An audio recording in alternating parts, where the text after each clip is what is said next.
Let's be honest here. The only reason we even listen to the Nice Guys on Business is so we can hear Steve O'Brien. Next on this episode of the Nice Guys on Business.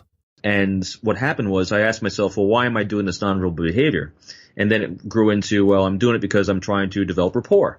All right, so why am I trying to develop rapport? Well, I'm trying to develop rapport so I can accomplish X, Y, and Z. Well, it's easier if I accomplish X, Y, and Z if I have trust.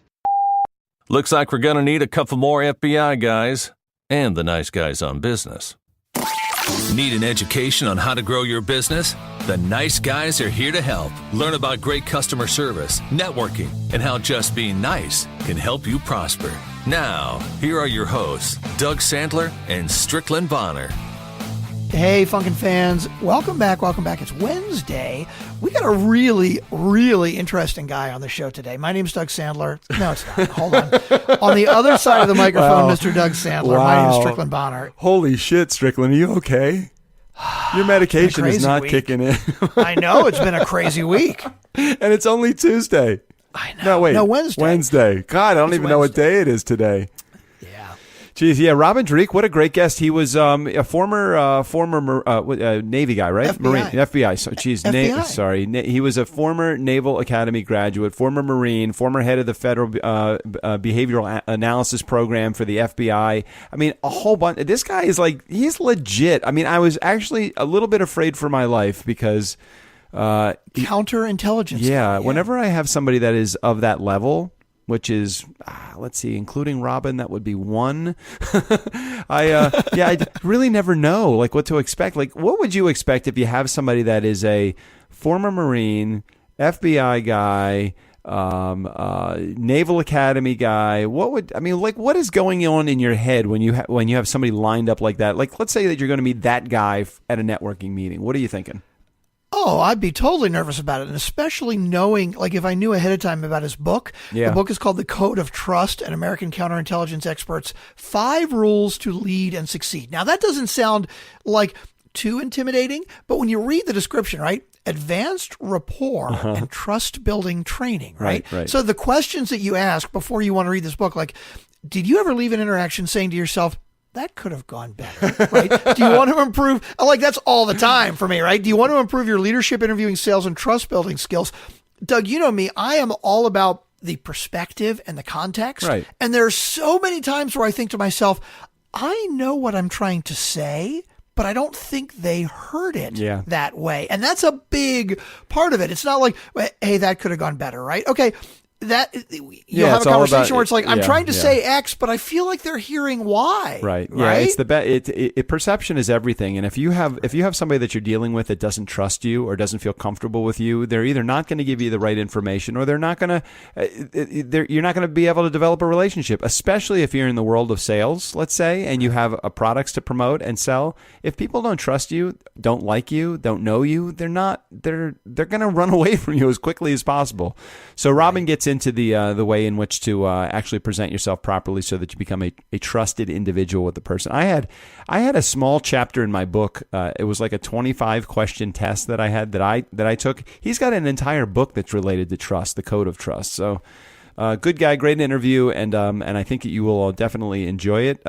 Just before we get to the interview, though, just real quickly, if you are also an author, or if you're promoting something, especially a book or specific set of services that you have, check out our friends at Interview Valet if you want to be using podcasting to promote your message. Interview Valet does something called a virtual book tour where they actually set you up. Simon & Schuster, Harvard Business, Harper, even whether you're self-published, authors from all sorts of different avenues have approached Tom and Interview Valet to get their books promoted. It is a really, really great way to...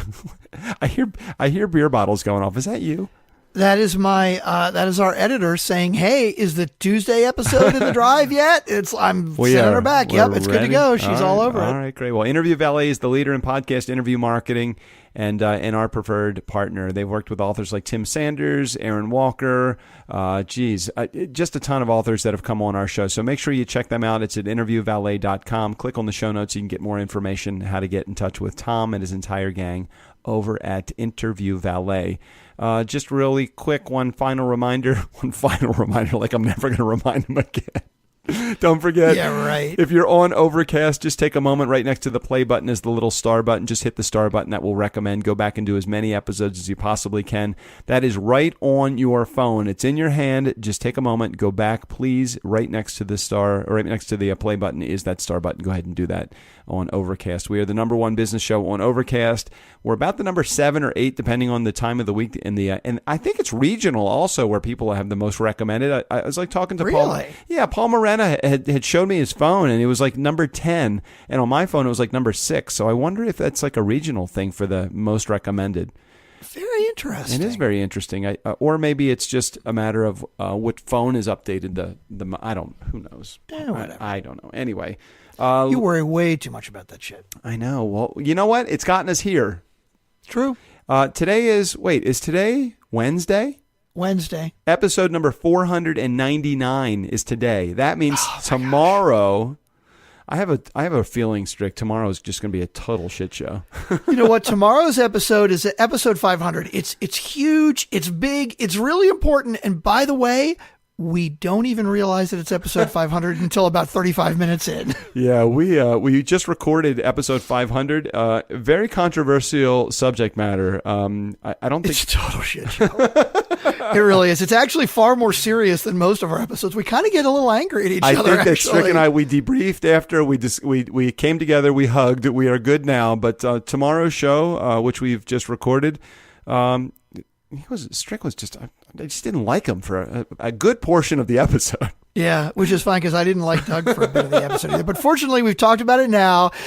We've had a little smoke and a little drink, and we feel better about ourselves now. It's all good. Did we smoke about it? Because that's where all the controversy developed. No, we didn't. That was the joke about it, because you'll understand that more tomorrow when you actually listen to the episode. All right, but in the meantime, let's get to our interview with Robin Dreeke.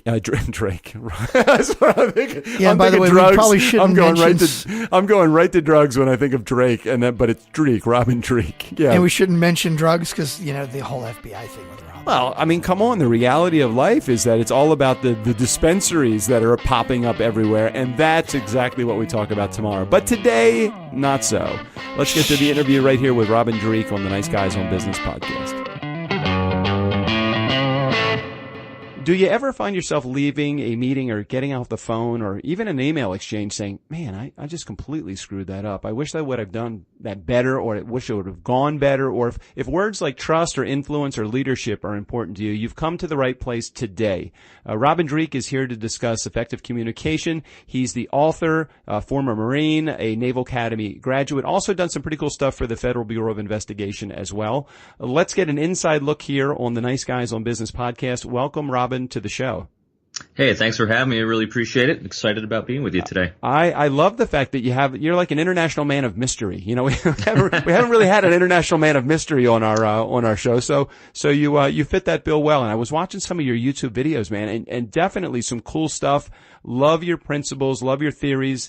I want to talk a little bit. Can we just start off a little bit about your book and just share about that and how that actually came to be, and then and share a little of your story in the process as well?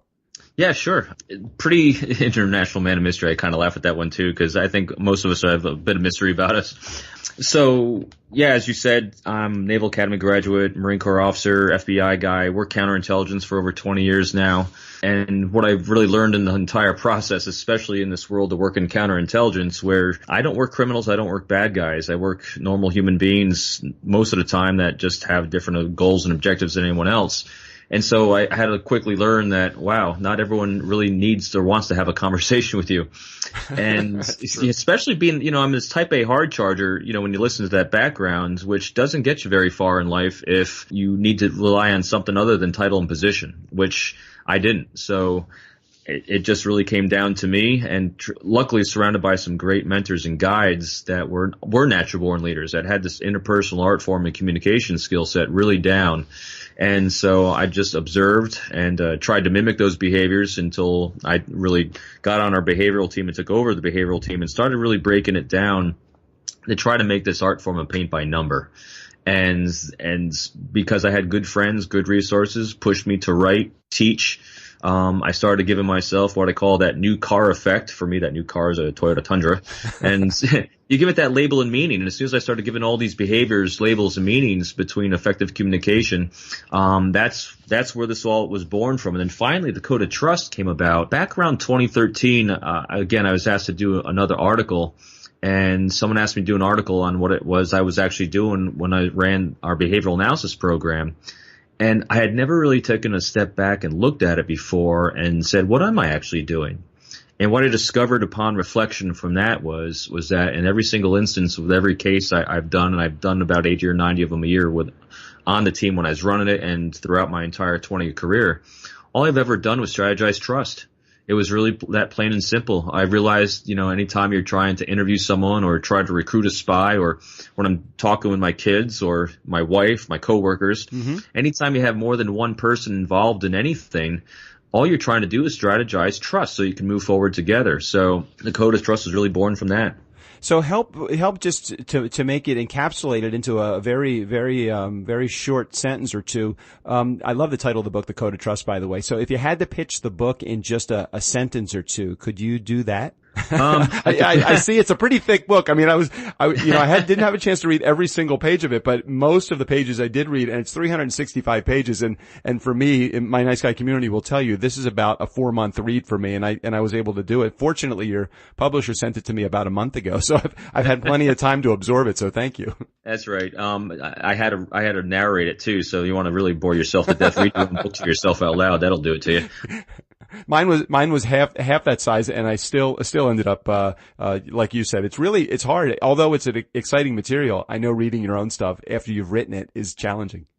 I think the things that made it a little bit better is we have an assessment in there which takes up some space, and there's a lot of exercises at the back of the tape, a little more space too, so not too daunting. But if I had to sum up in one sentence, I think I got lots of I've done with this over time, but I think I can really break it down to something as simple as this. Stop trying to convince people of things, because when you're trying to convince people of things, you're making it about yourself. Think in terms of how can I inspire them to want to? Because when you're thinking of inspiring someone, now you're thinking about them. And that's whether you're trying to sell something, that's whether you're trying to get them to listen to your point of view or really take any actions for you, follow you, whatever it is. Stop trying to think in terms of convincing and persuasion. And it's not a bad word, but I'm thinking of beyond that and thinking in terms of inspiration, which is about them. So as I'm reading the book and noticing through many of the pages, I mean, you are an ultra analysis kind of guy. Yeah. So can you share how because you really need to develop that skill set because you really are reading what other people are all about and being able to communicate, almost like mirroring their communication style. So can you share how somebody, by reading possibly your book or listening to some of your presentations, can not only develop that skill set, but how do you get good at it then? Because it's not just people, it's situations, it's groups, it's larger organizations. It's not just a single person. Or does it come down to one person at a time as an analysis? You hit it right in all those areas, especially the one person at a time. I remember after I was in New York City working for the Bureau during 9/11. And I remember going home at the end of each day saying to myself, I didn't do enough to save the world today. So you go back to work the next day, you try to hit even broader and broader and broader until one day you realize, wow, you can't save the world, but I can make a difference one person at a time. Mm-hmm. So very much focused on that one person at a time. And I have found that if you can understand the code, and this is how I apply the code, and the core of human beings, when each of us is seeking and craving at our genetic and biological levels and also our societal norms, if you understand this core, it makes it much easier to start building that muscle memory. Because I'm not natural born doing this. As I've said before, I'm not a natural born leader. I'm kind of a natural born self-centered, megalomaniac jerk. I don't believe that for a second, but I hear what you're saying. It means I've done a good job in the last 20 years of learning new behaviors. So what I've done is what we're all seeking and craving as ancient tribal human beings is to be validated and accepted, have affiliation, and have people demonstrate our value. Because when you feel affiliation with someone else or with groups and organizations, and when you're having your value demonstrated by people's words and actions, that inspires you to want to align your goals. It inspires you want to be part of the team. It inspires you want to do things for them because they have that value. And so it's really simple to do that. For me, as a leader, I'm always understanding exactly what my goals and objectives are, obviously at the onset. But now what we're going to do is, if we want to inspire someone, we have to flip it back to them now. And in order to do that, I have to understand what their priorities are. Those needs, wants, dreams, and aspirations, personal, professional, long-term, and short-term. I now have to think in terms of their context, how they see the world through their particular optic, and make sure when I'm communicating with them, I'm doing all those things and communicating in terms of their context and talking in terms of their priorities. Because there's 4 things I make sure I'm always doing, either verbally or non-verbally, when communicating with someone, to make sure that every single thing I say and do is completely about them, to build that inspiration, build that trust. Is that 1, I'm going to seek their thoughts and opinions. People do not seek thoughts and opinions of others unless they value you and value those thoughts and opinions. So right away, that's demonstrating value, and people's brains reward them for that behavior. Next, I'm going to validate you. Validation doesn't necessarily mean I agree with you, but validation means I'm going to seek to understand how it is you came up with that certain point of view, how it is you as a human being came to be who you are, and do that non-judgmentally. Third, I'm going to talk in terms of your priorities. In other words, what do you see as being good for you? What do you see as being prosperous for you? What do you see as your priorities? Because if I'm not talking in terms of what's important to you, I guarantee you're not going to listen. And finally, I'm going to empower you with choice. And when I empower you with choice, since I already know what my priorities are, I now know what your priorities are. When I empower you with choice, I'm empowering you with overlapping priorities. And so those are the 4 things I'm going to build in there. Now, the one thing I'm also going to do is I don't have expectation and reciprocity. Because if I'm doing these things for the mere purpose of gain for me, well, that means it's about me, and it's going to undermine the entire code. Yeah, it's so true. I mean, as you're saying this, I'm like, holy shit, you just get out of my head. It's because it's kind of, and I'm sure that you get that a lot, because one of the chapters in your book, you talk about the who I am. It's almost like a I forget what you call it, a CSI checklist or something like that. Yep. I've never realized let me think about it for a second. I was a direct, people-oriented communicator, and I'm not indirect, task-oriented communicator. Diabolical alter ego, yes. It's just so amazing. You help pinpoint the personalities that exist so that you can best focus on the people that you're communicating with, and you don't have to worry necessarily about as long as you're able to understand who you are and then communicate on that level with the person that you're communicating to. But it's so hard to remember that as you are actually communicating. It's like, oh, well, shit, I just forgot everything I just learned in the book. So give me some actionable tools, some things that actually we can use instead of a higher level. Is there some like feet on the street kind of tools that you can use in your toolbox to help be a more effective communicator? Great question. One that I haven't been asked at quite this Sorry, level. It took really long it's to really get good there. Because, no, actually, you're asking the Wayback question for me. And what I mean is, way back when I first started doing this, I started out with nonverbal behavior first. When I first joined the team, and Joe Navarro, retired agent, who wrote a great book, What Everybody Is Saying, a lot of other books. He's a good mentor and friend of mine. And with nonverbal behavior, it all started there with me. In other words, when I'm assessing nonverbal behavior and I'm interacting with someone, the first thing I'm trying to figure out was, am I causing comfort or stress when I'm talking to someone and interacting? And so you want a really simple tool to see if you're starting to make a connection or not. It's very simple. If someone is smiling, if they're head tilting, slightly to the side, exposing the carotid artery, are they elevating their eyebrows and nodding their head in agreement when you're talking with them? Then you're creating comfort. And that what they're doing is they're giving you nonverbal indicators of validation and acceptance, as opposed to, are you causing someone to compress their eyebrows, crinkle their face, lip compression? Are they blocking and pulling away from you in any way? Because now if you're seeing these things, you're causing stress. And now here's what you can do to start building that muscle memory. If you're causing stress, then here's what I also guarantee you. You're not seeking their thoughts and opinions. You're not talking in terms of their priorities. You're not validating them, and they're not powering them with choices. And so now it's time to back up and ask yourself, is what I'm about to do or say causing comfort or stress? And if it's causing stress, back up, adjust, and move in again.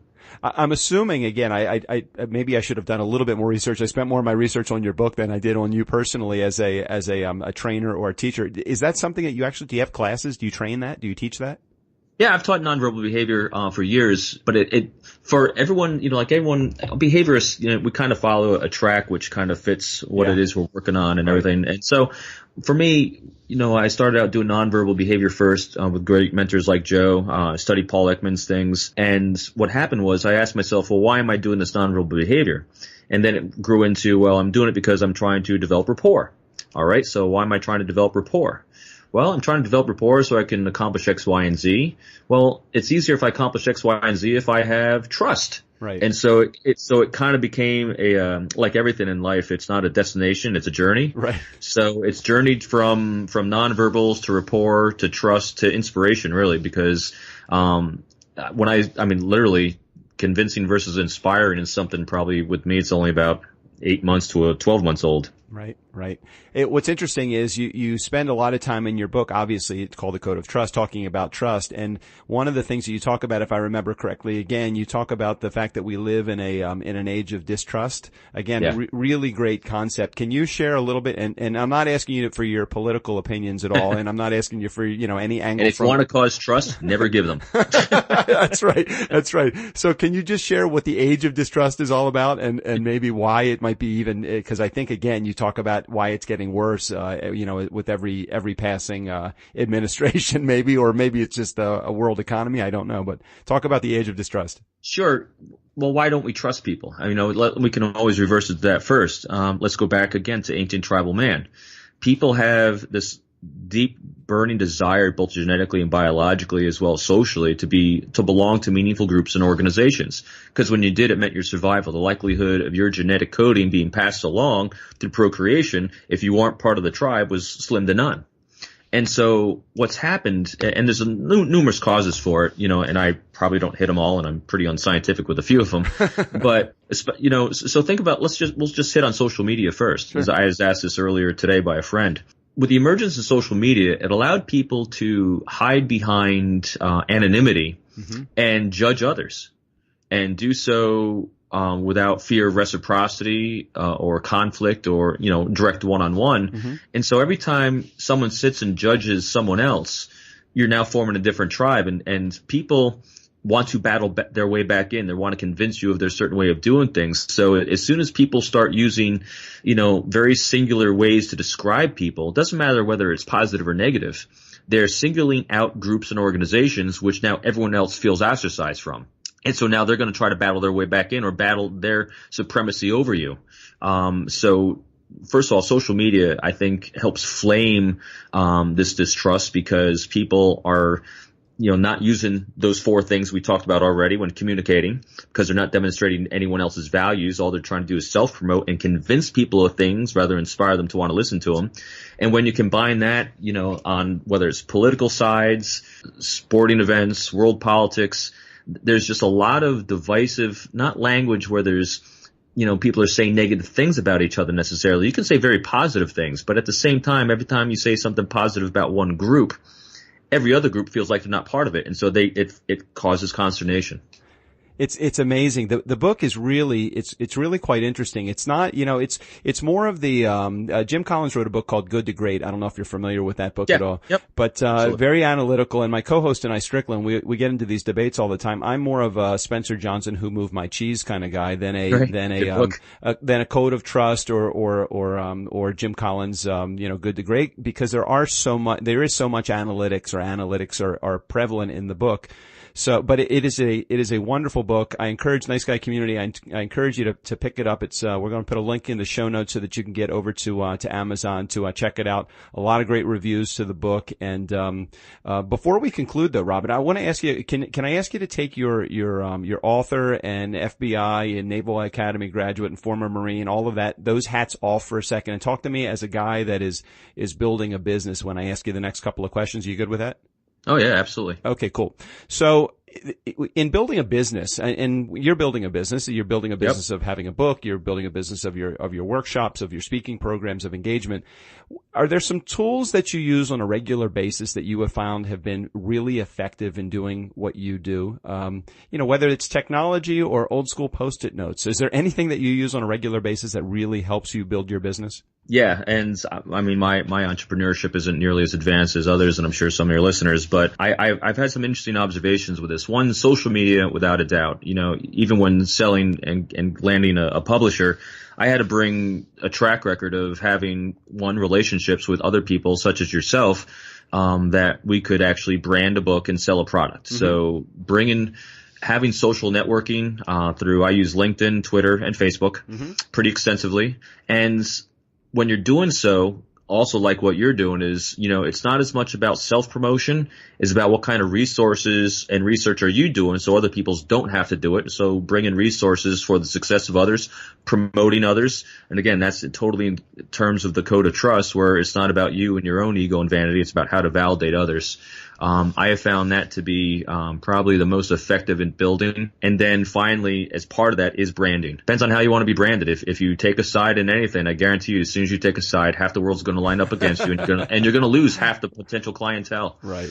So I'd say remain objective and open-minded without judgment when faced with any challenge or any situation or any question anyone poses to you. Always put it back on them by asking them, well, what do you think about it? Again, seeking thoughts and opinions, so you can understand them and communicate in a way that they want to communicate with. So I also noticed in doing a little research on you, Robin, that you, I think you have a relationship with Jordan Harbinger from Art of Charm. Yep, I've known Jordan for a couple of years now. We attended a course together that I helped put together, and I met him in Black Hat probably about 3 or 4 years ago now. So in talking about branding, though, Robin, how important do you think it is to have a singular brand rather than just kind of shotgunning approach to building your entire business? Yeah, I think it's very important. Matter of fact, I'm always thinking branding nonstop, because I never even think in terms of just the one person I'm interacting with, but what that brand's going to be from that point forward. Because even if they don't want to align with me or buy what I'm trying to sell, I'm thinking of at least leaving them feeling better for having met me, so at least they'll be a positive propagation of the brand I'm trying to represent. Because if you try to, shoot too broadly across too wide of a spectrum, it kind of dilutes the message, I think, which was actually kind of a challenge doing the code of trust, because, my publisher is like, well, who's our market? And I go, well, who isn't the market if you're going for trust? That's true. And nobody. Right. So help me for a second, just in trying to wrap this up a little bit. If you, if somebody in our audience wanted to get a little bit more information about you, of course, get in touch with your book or get a hold of your book through Amazon. What would be the best way for them to reach out to you to find out a little bit more about what you do and how you do it? Sure. Really easy. It's my website is www.peopleformula.com, all one word. And you can follow me on Twitter, which is at @RDREEKE, at @Dreeke, and Facebook, LinkedIn. I'm pretty much out there. On my website, it's great because you got links to the books that I do have out, as well as like you mentioned earlier, the videos and a few other resources. So if you didn't get enough of Death by Robin today, you can have a little bit more through the website. And I know just because I've signed pretty much every disclaimer that I know I won't get into any deep government secrets or anything dealing specifically with the FBI or anything like that, or the Marines. But there's got to be some really crazy stories in your past. Anything that's that's out of classification that you can actually share just about life in general as Robin? Silence. There goes the silence. Yeah. What isn't? It's there's lots. Probably. I think that someone asked me on an interview not too long ago. Who's been the most challenging person, in your life that you've had to try to recruit? And that was easy. It's my daughter. How old's your kid? So she's a sophomore in college right now. And, yeah. So she, it's funny. She thinks her dad's been full of it all these years. Then she saw me at one of my book signings and actually saw me talking about the code of trust. And she's like, huh, you actually weren't making all this up. You actually do have this stuff down pretty good. Yeah, that's so true. And what's really great about it is, she's in college right now, and she probably is a good kid, but as soon as she comes out of college, she'll come back into the fold. And my kids are 21 and 24 right now. And so it's really interesting that they went through the stage of never rebelling, but just never listening to me. Yeah. So my son actually, who's about to turn 18, actually lives the code of trust. And so seeing someone that young honoring this and being as successful as he is, it ranges in all ages, and you can do it at any age. That's great, and it will come full circle back to reward you as well, and later in life as those two kids grow up to be adults as well. So, Robin, they got to take care of me. Yeah, and they got to take care of you. Exactly. So, Robin, thank you so much for being a part of our show today. Nice Guy Community will make sure that we put all of Robin's information about his book and about the programs that he works on right in our show notes. So, Robin, again, I appreciate you being here and sharing all your story. I appreciate you too, Doug. It's been a pleasure. Thank you. Nice Guy Community, never underestimate the power of trust or the power of being nice. Special thanks again to Robin Dreeke. Steve O'Brien, go ahead and take us out of here. For the Nice Guys on Business, I'm Steve O'Brien. I've done opens and closes for these bozos for 400 plus episodes. I've moved, I've had plastic surgery, I keep renewing the restraining order, but nothing has worked. They keep on finding me. It's amazing to me. I mean, somebody designed that and thought it was a good idea. Like, do they actually test this shit? Anyway, it's just amazing to me, the stupidity of people sometimes.